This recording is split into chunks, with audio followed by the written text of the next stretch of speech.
Graças a Deus. Vamos abrir nossas Bíblias lá em Colossenses, capítulo 1, do versículo 13 ao versículo de número 23. À medida que você for encontrando, fique de pé em reverência à palavra do nosso Deus.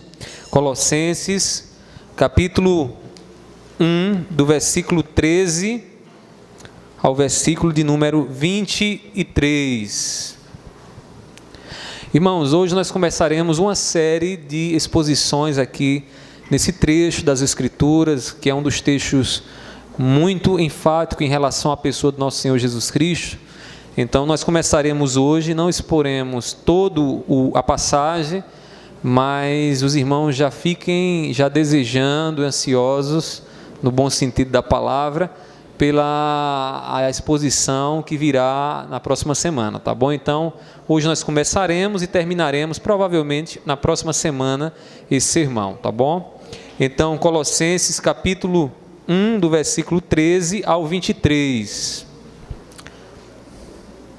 Se você está perto de um visitante, compartilhe sua Bíblia com ele, para que ele possa ler também a palavra, e depois deixe a Bíblia aberta para poder acompanhar aquilo que Deus está falando através da palavra. Diz assim a palavra do Senhor, irmãos: Ele nos libertou do império das trevas e nos transportou para o reino do Filho do seu amor, no qual temos a redenção, a remissão dos pecados.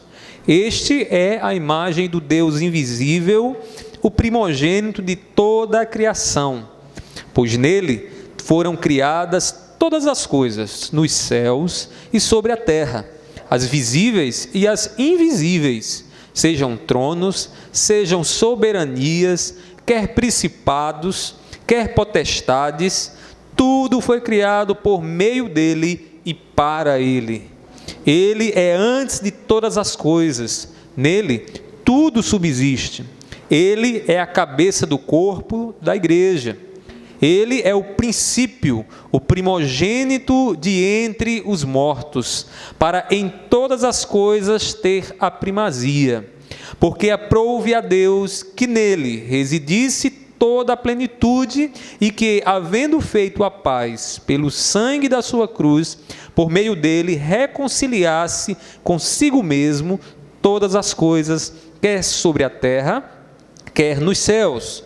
E a vós outros também, que outrora ereis estranhos e inimigos no entendimento pelas vossas boas obras, ou melhor, pelas vossas obras malignas, agora, porém, vos reconciliou no corpo da sua carne, mediante a sua morte, para apresentar-vos perante ele santos, inculpáveis e irrepreensíveis, se é que permaneceis na fé, alicerçados e firmes, não vos deixando afastar da esperança do Evangelho, que ouvistes e que foi pregado a toda criatura, debaixo do céu, e do qual eu, Paulo, me tornei ministro. Vamos orar mais uma vez, pedindo ao Senhor nesse instante a iluminação do seu Espírito sobre as nossas vidas. Meu Senhor, nós estamos aqui, Pai, diante do Senhor Santo, Santo, Santo, do Deus que escuta as nossas orações,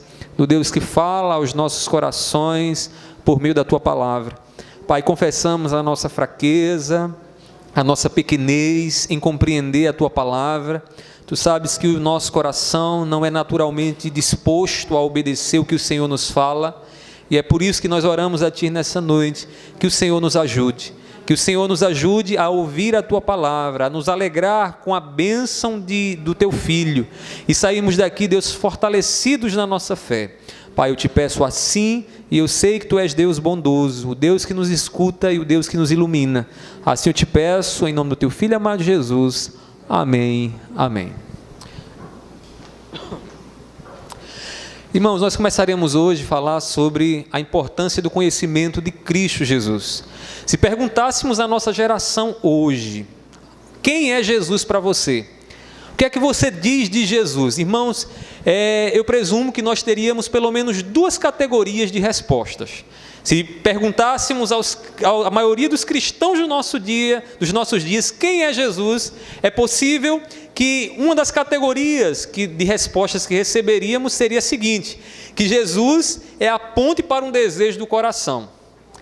Jesus é aquele a quem eu me dirijo para alcançar algo maior e algo melhor.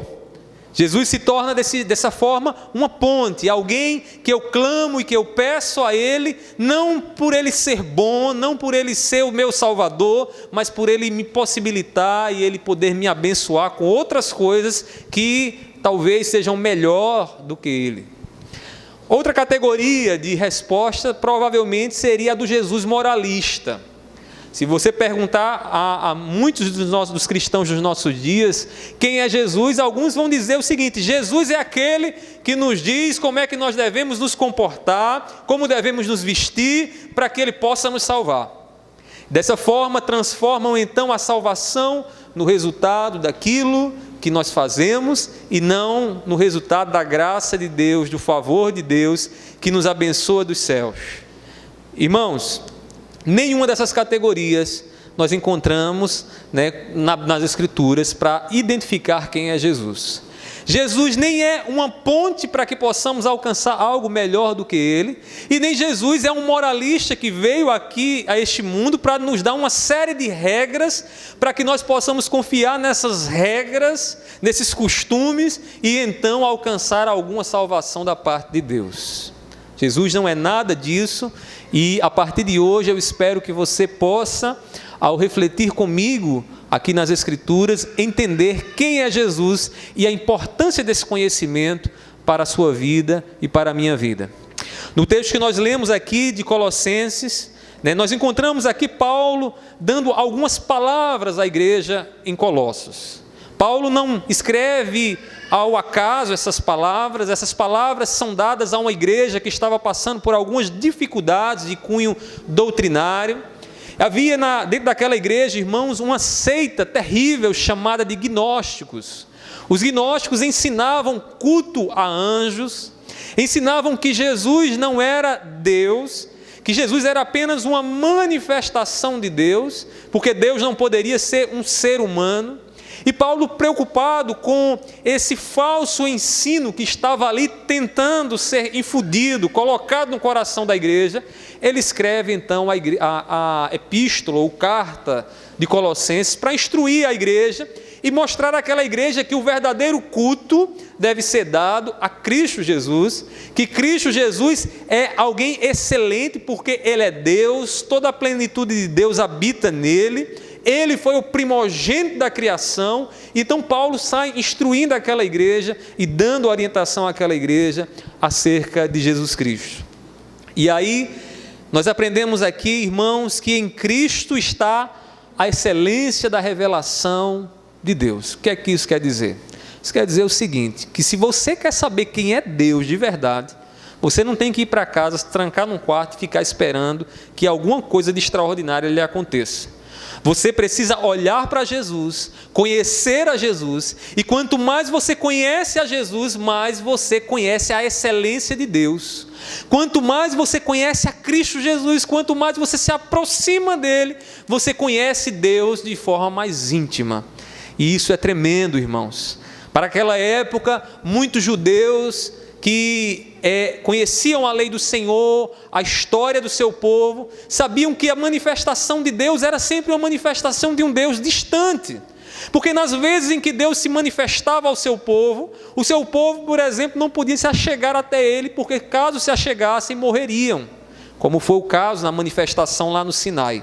Mas agora Jesus, o Deus encarnado, está entre nós, e esse Deus não é mais um Deus distante, um Deus com quem o povo não pode se relacionar, mas um Deus agora, irmãos, que é homem, um Deus que está entre nós, que conhece as nossas fraquezas, que conhece a sua fraqueza e a minha fraqueza, e nos ajuda com a sua misericórdia. Em Jesus somos abençoados pelo Pai. todas as bênçãos do cristão está em Cristo Jesus. A união que nós temos com Cristo Jesus nos traz bênçãos, irmãos. Diz a palavra do Senhor que nas regiões celestiais nós fomos abençoados porque estamos lá em Cristo Jesus. De maneira que o Pai nos abençoa porque estamos em Cristo, porque levamos o nome de Cristo em nossas vidas. E é por isso que devemos conhecê-lo mais do que qualquer outra coisa nessa vida. A sua vida e as bênçãos que Deus tem para você estão em Cristo Jesus. Aquilo que Deus tem para você está em Jesus. É por isso que você e eu precisamos conhecer a Jesus para podermos assim nos alegrar com as bênçãos que Jesus traz sobre as nossas vidas. E hoje eu mostrarei para vocês 3 razões maravilhosas porque devemos conhecer bem a Jesus. 3 razões que você vai observar comigo aqui na palavra e certamente o teu coração vai dar muita graça a Deus, porque são razões que mostram, como Deus foi misericordioso e gracioso para conosco. Primeiramente, irmãos, devemos conhecer a Jesus, pois por meio dele é que recebemos a nossa salvação. Devemos conhecer a Jesus, irmãos, porque a nossa salvação foi nos dada, nós recebemos de Deus por meio dele. E é importante que nós saibamos disso. Veja aí, deixe sua Bíblia aberta e acompanhe comigo. No versículo de número 13, o apóstolo Paulo vai nos mostrar aqui que nós fomos libertos por Deus da ignorância do pecado. Ele começa dizendo o seguinte: Ele nos libertou do império das trevas. Observe aí o pronome Ele. Paulo está se referindo a quem? A Deus Pai. Deus Pai é quem liberta, Deus Pai é quem quebra as algemas que ligam a vida do incrédulo às trevas. O pecador está lá nas trevas, preso em cadeias, debaixo do reino das trevas de Satanás, e é Deus Pai quem liberta de forma poderosa os seus filhos, os seus eleitos do reino das trevas. Paulo começa dizendo que foi ele quem nos libertou do império das trevas. Observe aqui que Paulo usa aqui uma linguagem de reinado. Ele diz que as trevas são como um reino sobre a nossa vida. Lembra quando você não conhecia Jesus? Quando você não havia ouvido ainda do Evangelho de Cristo Jesus, do amor de Deus para com você? Como você estava preso, aprisionado nas trevas da ignorância. E trevas, irmãos, é sinônimo de quê? De ignorância. Trevas é sinônimo de quê? De alguém que não consegue enxergar com clareza aquilo que Deus está a falar. Paulo está dizendo aqui à igreja em Colossos que foi Deus quem libertou aquela igreja do império das trevas. Nas trevas não se pode enxergar a salvação em Cristo. É por isso que falamos do Evangelho, é por isso que alguns leem as Escrituras, mas não conseguem enxergar o que está nas Escrituras, porque estão em trevas. Imagine você tentar ler um livro no escuro. Imagine você tentar discernir algo num quarto escuro. O máximo que você consegue fazer é tatear, é tocar, mas você não consegue identificar.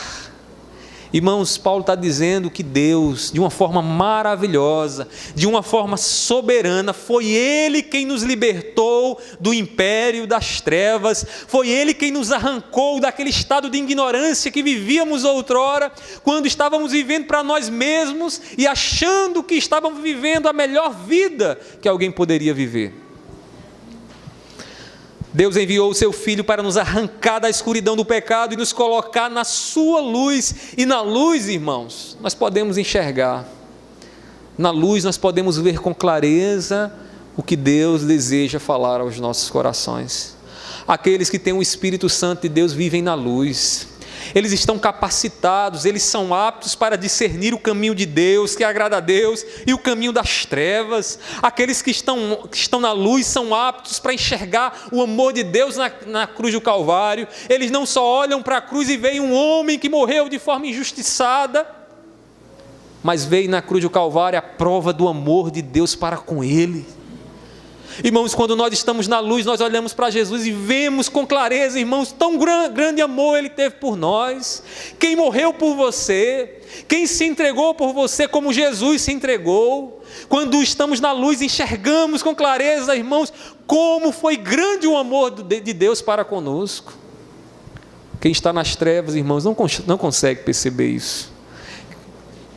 No seu reino, somos capazes de enxergar o amor de Deus revelado em seu Filho Jesus. No versículo de número 13, ainda na parte B, acompanhe nas suas escrituras, diz assim: nos transportou para o Filho do seu amor.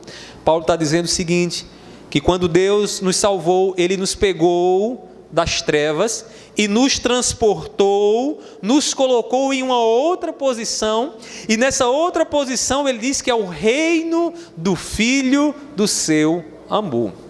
Perceba que Paulo tem dois reinos em mente. Primeiro reino, o reino das trevas. E o que é o reino das trevas? O reino da ignorância.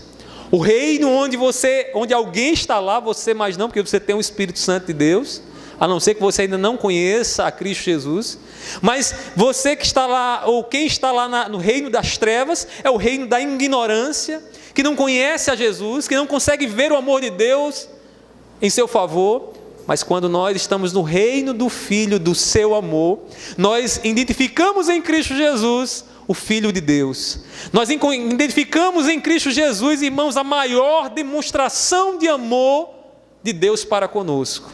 Como diz João capítulo 3, versículo 16, porque Deus nos amou de uma tal maneira que enviou o seu Filho unigênito para que todo aquele que nele crê não pereça, mas tenha a vida eterna.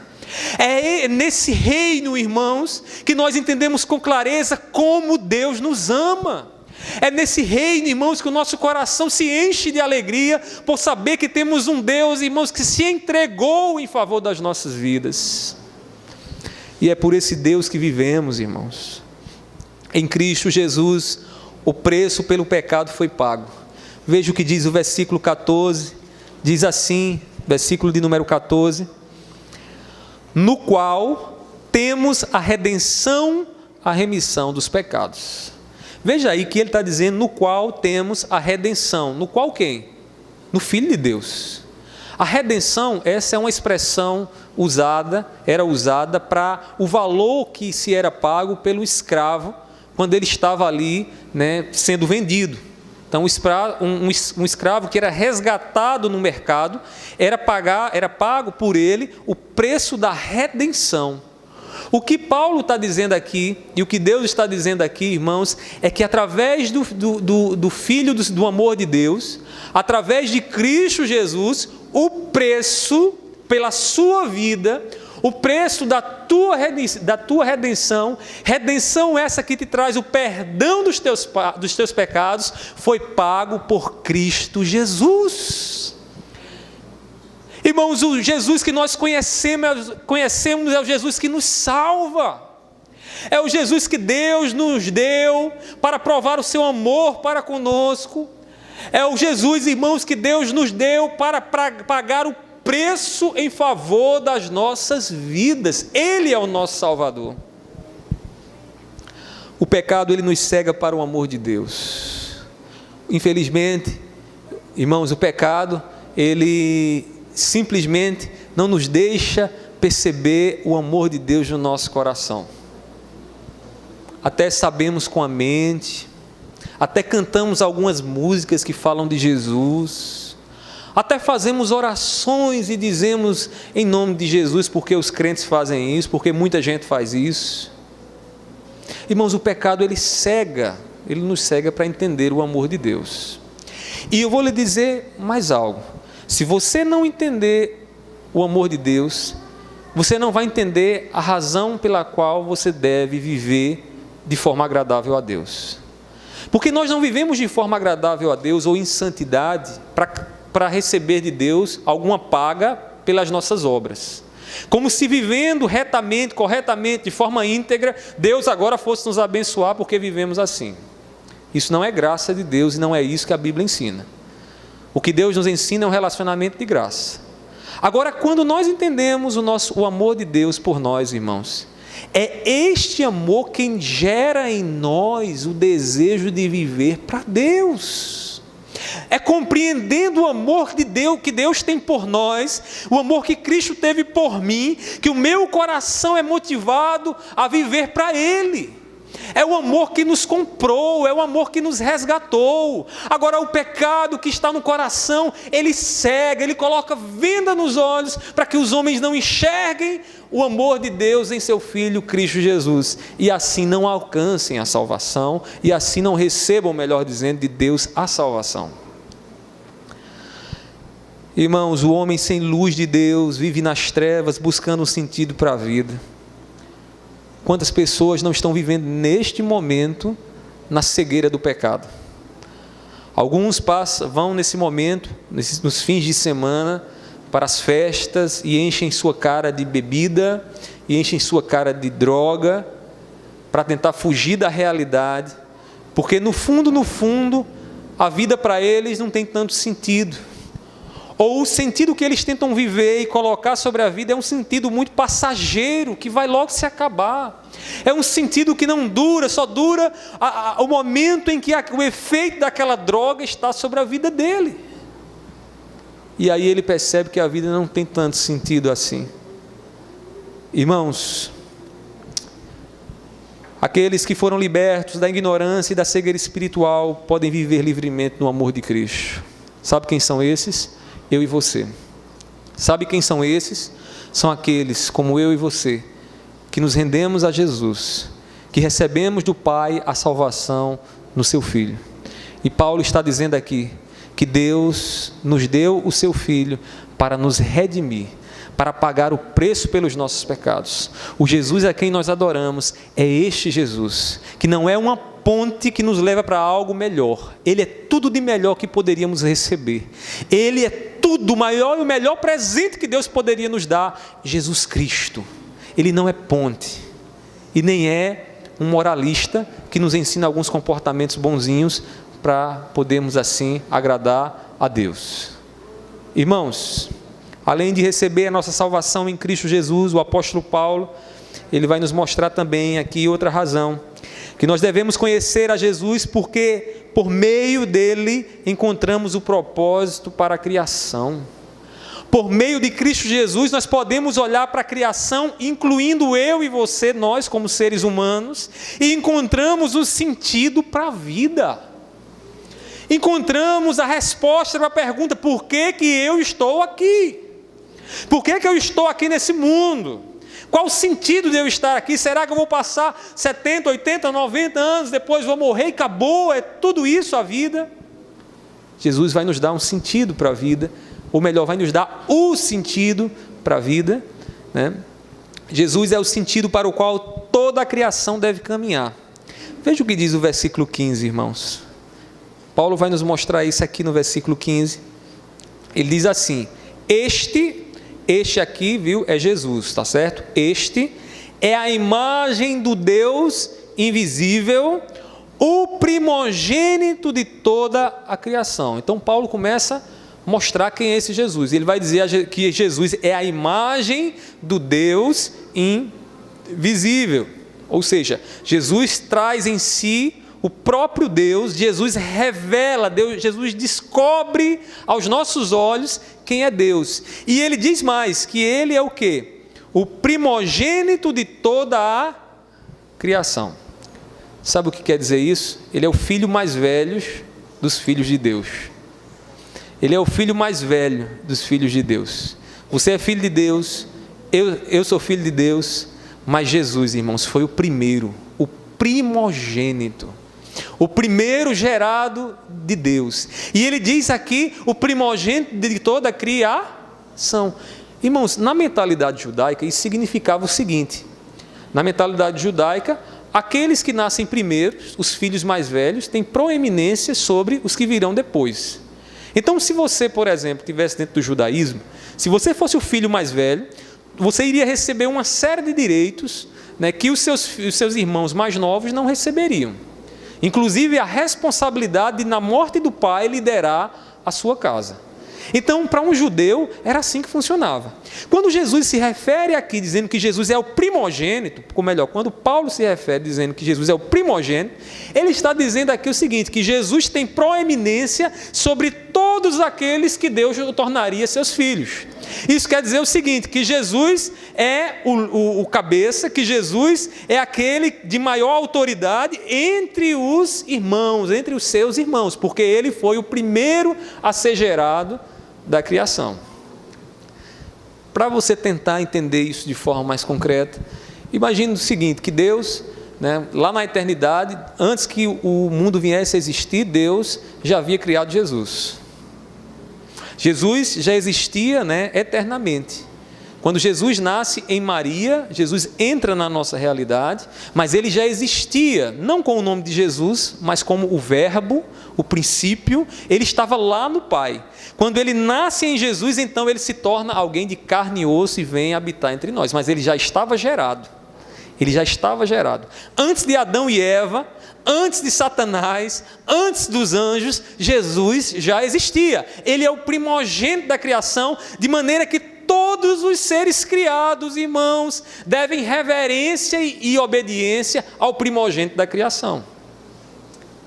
Com isso, nós começamos então a entender uma coisa, irmãos, que a criação, tem seu sentido explicado no primeiro que foi criado. Toda a criação, nós podemos entender como ela funciona quando nós olhamos para o primeiro que foi criado. E o primeiro que foi criado não foi Adão e Eva, foi o próprio Senhor Jesus Cristo. Inclusive, a Bíblia diz que a morte do Senhor Jesus Cristo já havia sido, ou melhor, a escolha de Deus, o decreto eterno de Deus para a eleição dos seus, já havia sido determinado na eternidade. Efésios capítulo 1, versículo 4, que diz que Deus nos escolheu em Cristo Jesus antes da fundação do mundo. Veja só que coisa maravilhosa. Antes da fundação do mundo, Deus já tinha decretado quem eram aqueles que estariam em Cristo Jesus, aqueles que depositariam a fé em Cristo Jesus e assim seriam salvos. Jesus é a pessoa para quem toda a criação visível e invisível faz sentido, pois nele foram criadas todas as coisas. Versículo 16, Paulo continua dizendo assim, pois nele, observe esse pois, depois de ter afirmado que Jesus é o primogênito de toda a criação, ele diz, pois nele, em Cristo, foram criadas todas as coisas, nos céus e sobre a terra, as visíveis e as invisíveis, sejam tronos, sejam soberanias, quer principados, quer potestades, tudo foi criado por meio dele e, observe agora, para ele, como o primeiro ser criado, irmãos, tudo o que sucedeu a ele na criação foi criado com um propósito para o próprio Cristo Jesus, foi criado para Jesus. Isso significa o seguinte, o sol foi criado para que os raios do sol pudessem iluminar a face de Cristo Jesus. Aquela maçã, aquela macieira foi criada para que aquele sabor gostoso da maçã pudesse agradar a Jesus Cristo. O mar foi criado, irmãos, com toda a beleza e sua diversidade, para que o Filho pudesse se regozijar com o mar e com toda a criação que estava ali dentro daquele mar. O sono foi nos dado para que nós pudéssemos dormir, ou para que Jesus pudesse dormir um sono, irmãos, e ter o seu corpo ali, relaxado, para a glória do Pai. Eu não sei se você já parou para pensar sobre isso, mas é esse o nosso Jesus. É esse o primogênito da criação, o primeiro criado, e para quem todas as coisas apontam, e todas as coisas foram criadas com o propósito de agradar a Ele e de satisfazer o coração dele. Irmãos, quando o Pai estava chamando a criação à existência, era para Jesus que Ele criou os luminares dos céus, os seres angelicais, os animais da terra, os seres humanos. Você e eu, nós fomos criados para Jesus também. Nós fomos criados em Cristo Jesus, de maneira, irmãos, que se nós vivemos como Cristo Jesus, melhor, se nós vivemos como Cristo Jesus viveu, se nós tivermos em Cristo Jesus a orientação para a vida, para como nós devemos proceder aqui, nós encontraremos a nossa verdadeira humanidade. Porque a humanidade, irmãos, está em Cristo Jesus. Ele foi o primeiro ser humano criado. É isso que Paulo está dizendo aqui, e que certamente colocava em xeque a autoridade dos anjos, daqueles que acreditavam que culto deveria ser dado a anjo e não a Cristo Jesus. Nele encontramos o propósito para a vida. Veja o que diz, irmãos, Salmos 19, versículo 1, diz assim, Salmos 19, versículo 1, pode acompanhar na sua Bíblia. Diz assim o texto sagrado: os céus proclamam a glória de Deus, e o firmamento anuncia as obras das suas mãos. Vejam só o que o salmista está dizendo aqui: os céus proclamam a glória de Deus. Como assim proclamam a glória de Deus? Irmãos, porque o próprio céu reconhece a Deus, o próprio céu revela a Deus. Os céus foram criados para Cristo Jesus, porque Ele é o primogênito da criação. E é a este Jesus que nós adoramos. E é neste Jesus que nós encontramos o sentido para toda a criação, inclusive a nossa vida. A vida sem propósito é deprimente. Os homens sem Cristo tentam preencher com paliativos o sentido da sua existência. Quantas coisas, irmãos, são colocadas para tentar preencher o vazio que você sente no seu coração, mas você percebe que amanhã você está com a mesma sede, que depois de amanhã você vai estar com uma sede ainda maior, e aquilo que você tentou colocar lá não preencheu o sentido da tua existência. Isso é paliativo. Alguns mergulham de cabeça no trabalho e fazem do trabalho o sentido último da sua existência, como se o trabalho justificasse a razão por que eu estou nesse mundo. Mas, irmãos, não é o trabalho, não é nada que tomamos ou bebemos aqui nesse mundo que realmente nos dá o sentido para a nossa existência. O sentido da nossa existência está em Cristo Jesus, porque Ele foi o primeiro ser humano, nele o Pai formou em perfeição o ser humano e nos mostra como é que nós devemos viver para agradar a Ele. Isso é tremendo, irmãos. Isso é tremendo, isso, irmãos. Que coisa maravilhosa. Saber, irmãos, que agora eu sei o caminho da vida, eu sei onde está a vida, e a vida está em Cristo Jesus. No fim de tudo, alguns precisarão reconhecer que nada nessa vida é capaz de satisfazer plenamente, pois só em Cristo Jesus a existência faz algum sentido. E sem Cristo Jesus, meu irmão, o que é que vai valer do teu trabalho? Sem Cristo Jesus, de que vai valer todos os teus bens? Sem Cristo Jesus, o que vai valer a sua beleza? Sem Cristo Jesus, o que vai valer toda a tua graduação? Não vai valer de nada, irmãos, porque no final das contas nada disso vai adiantar, nada disso vai pôr um sentido real à minha vida. E eu digo mais: tudo aquilo que não dá sentido verdadeiro corrompe a nossa natureza, corrompe o nosso coração. Já observou quando alguém faz o trabalho a razão da sua vida? Primeira coisa, ele deixa de ter amigos. Segundo, ele deixa de dar devida atenção à sua família. Esses dias, não sei se vocês viram no jornal, fiquei horrorizado. Eu não vi, mas minha esposa me falou de um caso de um pai que estava de férias e ficou em casa cuidando da criancinha de 3 anos, e foi chamado urgente no trabalho, e foi ao trabalho nas carreiras, pegou a menininha de 3 anos, botou no carro. Quando chegou lá no trabalho, ele tão focado no trabalho, saiu do carro, trancou o carro e entrou no trabalho e foi fazer o que tinha que fazer. Passou 3 horas no seu trabalho. Quando ele chegou de volta no carro, a filhinha estava morta. Estava focado demais no trabalho. Focado demais no trabalho. Eu não sei a vida dele, mas a dor terrível, né, que um pai e uma mãe têm que enfrentar. E eu estou falando isso, irmãos, porque todas as vezes que nós pomos o foco, a nossa existência, está focada em algo que não é Cristo Jesus, a nossa vida vai ser afetada, irmãos. A nossa vida não vai funcionar corretamente. Certamente causaremos problemas nos outros, sofreremos consequências, não teremos uma boa saúde, perderemos a paz com as pessoas, né? Não teremos tempo mais para Deus. Irmãos, mas quando estamos em Cristo Jesus, tudo se harmoniza, irmãos. Jesus é aquela rocha que consolida a nossa vida. Ele diz, no término do Sermão do Monte: aquele que ouve as minhas palavras e as pratica é semelhante ao homem que edificou a sua casa sobre a rocha. Vêm os ventos, sopram os ventos, batem os rios, mas essa casa não cai.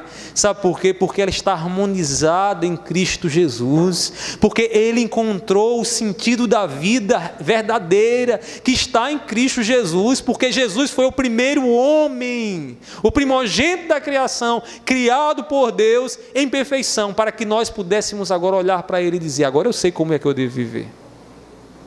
Agora eu sei como encontrar vida. Ele diz: eu sou o caminho e a verdade e a vida, e ninguém vem ao Pai senão por mim. Senão por mim. Por fim, ainda uma razão maravilhosa aqui que o apóstolo Paulo vai nos mostrar, é que nós devemos conhecer a Jesus, pois por meio dele, por meio de Jesus, somos conduzidos em sabedoria a um novo céu e a uma nova terra. Paulo vai dizer isso, veja aí no versículo de número 18, apenas a parte A, ele diz assim: ele quem? Jesus, é a cabeça do corpo, a igreja. Não é que Jesus seja uma cabeça, não entenda aí literalmente, aqui a linguagem é figurada. O que ele está dizendo é o seguinte: Jesus é o líder, é Jesus, irmãos, quem conduz a igreja. É Jesus quem está a liderar a igreja e a dizer à igreja como a igreja deve proceder. O cabeça da igreja não é o pastor, o cabeça da igreja não é um concílio, o cabeça da igreja não é um presidente, o cabeça da igreja, o líder da igreja, aquele que conduz a igreja, é Cristo Jesus. Nós podemos ver isso, Paulo ainda elucidando essa ideia de Cristo como cabeça, lá em 1 Coríntios, capítulo 12, versículo 27, quando ele diz: vós sois corpo de Cristo. Nós somos o corpo e Cristo é o cabeça. E aí, irmãos, como cabeça, Jesus, ele age na igreja semelhante a Moisés, que conduziu o seu povo, o povo de Deus, ali do Egito até a terra prometida. Quando olhamos lá para o Antigo Testamento, o que é que nós encontramos ali, irmãos? Um tipo de Cristo, ou seja, alguém que estava à semelhança de Cristo, conduzindo um povo de uma localidade a outra localidade. Jesus é o antítipo de Moisés. Jesus é aquele que é a verdade daquilo que Moisés estava fazendo. Porque Jesus está conduzindo a igreja do Senhor, o Israel do Senhor, à terra que o Senhor assim prometeu, a um novo céu e uma nova terra. E eu digo mais a você, irmãos, em nossa caminhada aqui nessa existência, temos por certo a presença do Cristo com a gente. O próprio Jesus nos diz em Mateus 28, versículo 20: eis que estou convosco todos os dias até a consumação dos séculos. O cabeça não está nos céus, o cabeça está aqui entre nós. O cabeça está nos conduzindo, está nos orientando, está usando a sua palavra para nos dizer como devemos agir, o caminho que devemos seguir. O cabeça da igreja está aqui a nos trazer ânimo diante das adversidades que nós enfrentamos aqui nessa vida. O cabeça da igreja. E o cabeça da igreja é Cristo Jesus. Irmãos, vivemos agora no que chamamos do já e ainda não. O que é o já e o ainda não? O já e ainda não é esse período em que o reino de Deus, o reino celestial, já está entre nós. já está no coração de cada crente quando confessamos e obedecemos a Cristo Jesus e seguimos a Cristo Jesus, mas o ainda não é porque almejamos o dia em que essa terra vai ser transformada, o dia em que receberemos um novo nome, o dia em que o nosso corpo será transformado, o dia que o pecado será tirado da nossa vida, e aí, irmãos, vai se concretizar de uma vez por todas aquilo que espiritualmente nós já experimentamos. É por isso que já experimentamos e ainda não. Jesus, irmãos, é o cabeça da igreja, e como cabeça da igreja, é Ele quem nos conduz a Jerusalém celestial, a Canaã celestial. É Cristo que articula os membros de sua igreja.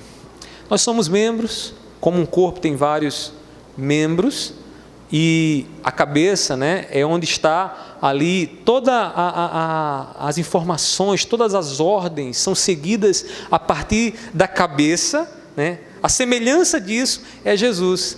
É Jesus, irmãos, quem usa o teu dom, Jesus quem usa a tua vida, te capacita com o Espírito Santo para que você abençoe e edifique a igreja dele.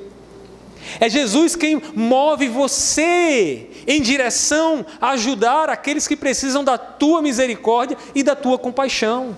É o cabeça, irmãos, quem move a igreja a fazer o bem, a fazer o bem. Se o seu Espírito nos leva a agir com sabedoria, em submissão à sua vontade, através dos dons que recebemos, Jesus traz para essa existência sinais do porvir. Que coisa maravilhosa, irmãos.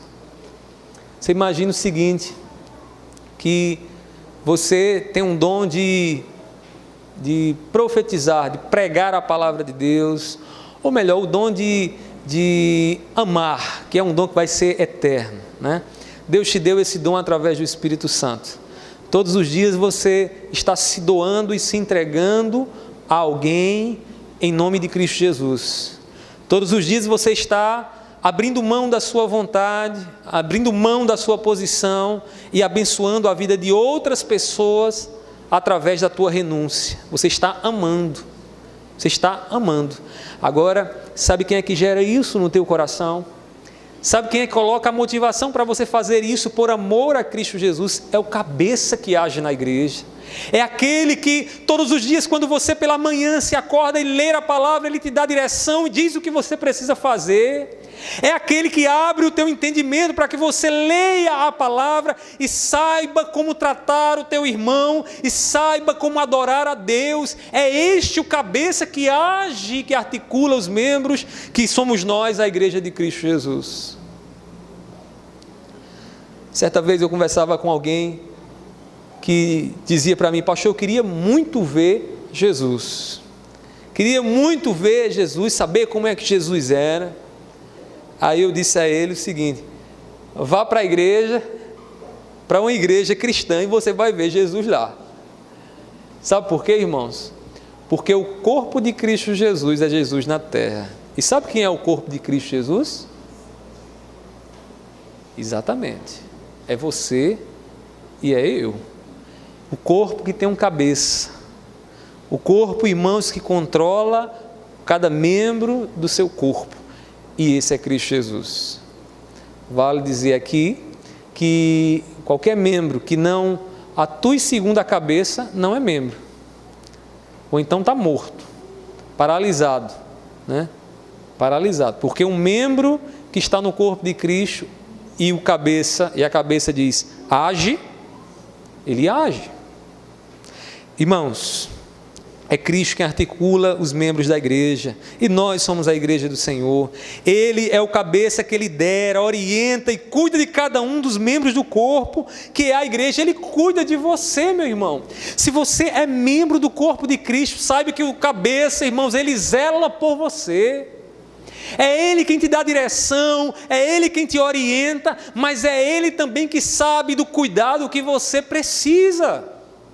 Não duvide, não deixe o teu coração ser invadido com as falácias do diabo, que diz que você está só, ou abandonado, ou abandonada, porque nós temos um cabeça que zela pela sua igreja, que é Deus zeloso, que é Deus que cuida do seu corpo, que é Deus, irmãos, que pouda a sua videira, para que por meio da poda os ramos possam dar mais frutos.